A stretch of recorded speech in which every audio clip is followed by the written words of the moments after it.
দেখুন ভেতরের পাতাগুলো কিন্তু সেদ্ধ হয়ে গেছে। এই দেখুন, দেখুন কতটা সুন্দর হয়েছে। আজকে এখানে আমি বাটিতে 2 পিস রুই মাছ নিয়েছি, তেল হলুদ মাখিয়ে সরষের তেলে ভেজে নিয়েছি।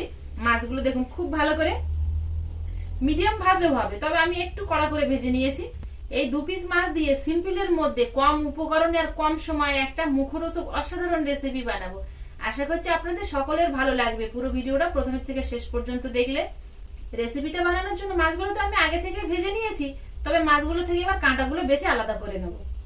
2 পিস রুই মাছ কড়া করে ভেজেছি, এবার মাছগুলো থেকে কাঁটাগুলো আলাদা করে নিতে হবে বেছে। মাছের মধ্যে ছোট বড় সব রকম কাঁটা থাকে, বাচ্চারা যদি খায় তো তাহলে কিন্তু কাঁটা গলায় বেঁধে যাওয়ার ভয়, সেই জন্য খুব ভালো করে একটু দেখে দেখে বেছে নিতে হবে কাঁটাগুলো। মাছ থেকে বেছে কাঁটাগুলো আলাদা করে নিয়েছি, দেখুন কতটা কাঁটা বেরিয়েছে। মাছ থেকে কাঁটাগুলো আলাদা করে নিয়েছি। এবার রান্নার জন্য কিছু কাঁচা মশলা আলাদা পাত্রে নিয়ে পেস্ট করে আনতে হবে। একটা পাত্রে নিয়ে নেব 4 চামচ মতো সাদা সর্ষে, 1 চামচ কালো সর্ষে। সাদা সর্ষেটার একটু ঝাঁজ কম আর কালো সর্ষেটার একটু ঝাঁজটা বেশি, তবে যে কোনো একটা সর্ষে নিলেও হবে, আর নইলে যদি দুটো থাকে তাহলে দুটো নিতে পারেন। দিয়ে দেবো 6টা-7টা কাঁচা লঙ্কা, 3টে শুকনো লঙ্কা, জল দিয়ে একটু ধুয়ে নেব। কোরানো নারকেল, আর দিয়ে দেবো ভাজা বাদামের দানা। বাদামের দানাটা আপনারা স্কিপও করতে পারেন, না থাকলে দেওয়ার দরকার নেই। মশলাটা এবার পেস্ট করে আনবো। মশলাটা বেশ এরকম মিহি পেস্ট করে এনেছি। এর মধ্যে দিয়ে দেবো 1 চিমটি পরিমাণ হলুদ গুঁড়ো। মাছের মধ্যে লবণ হলুদ দিয়ে ভাজানো আছে তো সেই জন্য লবণ হলুদের পরিমাণটা খুব বেশি দেওয়ার দরকার নেই, অল্প অল্প দিলেই হবে। স্বাদ অনুযায়ী লবণ দেব। দিয়ে দেবো কাঁচা সর্ষের তেল। এবার বেছে রাখা মাছগুলোর মধ্যে দিয়ে দেবো। মাছগুলো দিয়ে এবার খুব ভালো করে মাখিয়ে নেব বাটা মশলার সাথে।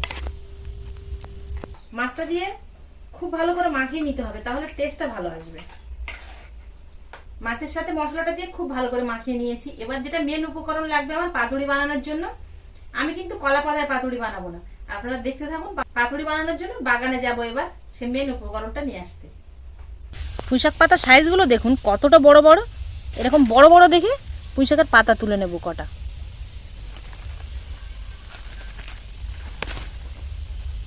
দেখুন কতটা বড়, একটা একটা প্রায় থালার মতো।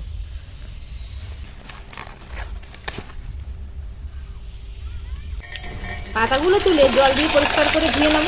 ওই পাতাগুলো ধোয়ার সময় লক্ষ্য রাখতে হবে পাতাগুলো যেন না ভাঙে। খুব সফট হাতে আস্তে আস্তে ধুয়ে নিতে হবে পরিষ্কার করে। আর পাতার মধ্যে এমনি একটু ময়লা থাকে, বাগানের পাতা। পাতাগুলো সব ধুয়ে পরিষ্কার করে এনেছি। এবার পাতাগুলোর মধ্যে পুর ভরে পাতাগুলো বাঁধতে হবে পাতুড়ি বানানোর জন্য। একটা একটা পাতার সাইজ দেখুন শাল পাতার মতো এরকম বড় বড়। তো প্রথমে একটা পাতা এইভাবে সোজা বসিয়ে দেবো, আর একটা পাতা এইভাবে বসিয়ে দেবো, হবে না, আর একটা পাতা এইভাবে বসিয়ে দেবো, আর একটা পাতা মাঝখানে দিয়ে দেবো। এবার অল্প অল্প এরকম নিয়ে পাতার মাঝ বরাবর দিয়ে দেবো। একটা পাতার মধ্যে খুব বেশি পুর দেওয়ার দরকার নেই, একটা মিডিয়াম সাইজের মাছ দিলে যেরকম হয় ঠিক সেরকমই পুরটা দেবেন। দিয়ে দেবো একটা কাঁচা লঙ্কা, ওপর দিয়ে একটু সর্ষের তেল। এবার প্রথমে 2 সাইড দিয়ে ভাজিয়ে নেব, এই সাইড দিয়ে ভাজিয়ে নেব,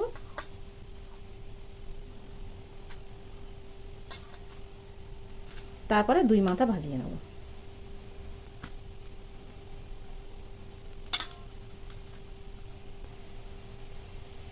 এইভাবে ভাঁজ দিয়ে নিয়েছি। এখানে আমি একটা সুতির সুতো নিয়েছি, লাইলনের সুতো দিয়েও হবে বা কাপড়ের আঁট দিয়েও কিন্তু হবে।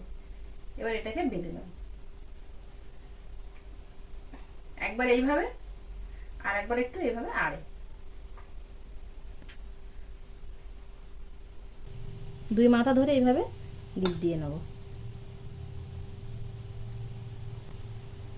দেখুন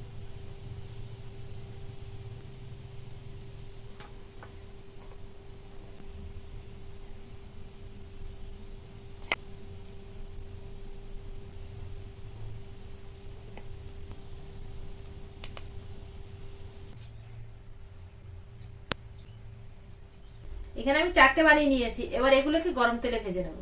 কড়াই দিয়ে দেবো তেল, তেলটা হালকা গরম হয়ে গেছে, এবার একে একে পাতাগুলো দিয়ে দেবো।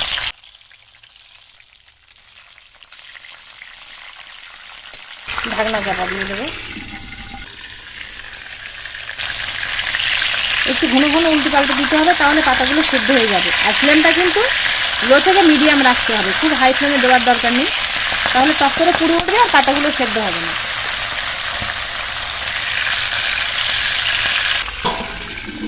পুঁই শাকের পাতা দিয়ে কতটা জল বেরিয়েছে দেখুন, এই জলেই কিন্তু পাতাগুলো সেদ্ধ হয়ে যাবে, এর মধ্যে জল দিতে লাগবে না। লো টু মিডিয়াম ফ্লেমে পাতাগুলো ভেজে নিয়েছি, আর পাতাগুলো দেখেই বোঝা যাচ্ছে এরকম সেদ্ধ হয়ে গেছে। এর থেকে পোড়াবেন না কিন্তু, এই যে সেদ্ধ হয়ে গেছে, নরম হয়ে গেছে, বোঝাই যাচ্ছে। এবার তুলে নেব। আর দেখুন তেলটা আলাদা হয়ে গেছে, জলটা কিন্তু শুকিয়ে গেছে। যতটুকু তেল দিয়েছিলাম আমি, সেই তেলটুকুই রয়ে গেছে।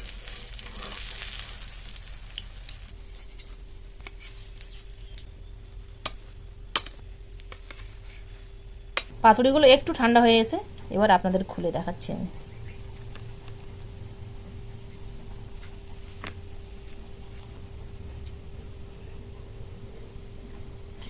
দেখুন ভেতরের পাতাগুলো কিন্তু সেদ্ধ হয়ে গেছে, এই দেখুন, দেখুন পুরো একদম সেদ্ধ হয়ে গেছে পুঁই শাকগুলো।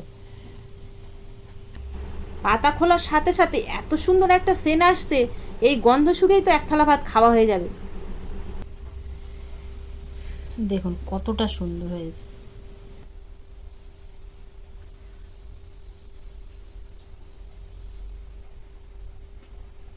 দারুণ দারুণ টেস্ট। আপনারা তো কলা পাতার পাতুড়ি খেয়েছেন, কুমড়ো পাতার পাতুড়ি খেয়েছেন, কিন্তু একবার মাছ দিয়ে পুঁই শাক পাতার এই পাতুড়িটা বানিয়ে খেয়ে দেখবেন। আশা করছি আপনাদের প্রত্যেকের ভালো লাগবে। গরম গরম ভাতের সঙ্গে তো অসাধারণ খেতে হবে। বানিয়ে খাওয়ার পরে কেমন হলো অবশ্যই কমেন্টে জানাতে ভুল করবেন না। আবারও দেখা হবে আপনাদের সাথে পরবর্তী নতুন কোনো ভিডিওতে। ততক্ষণ আপনারা সবাই ভালো থাকবেন ও সুস্থ থাকবেন।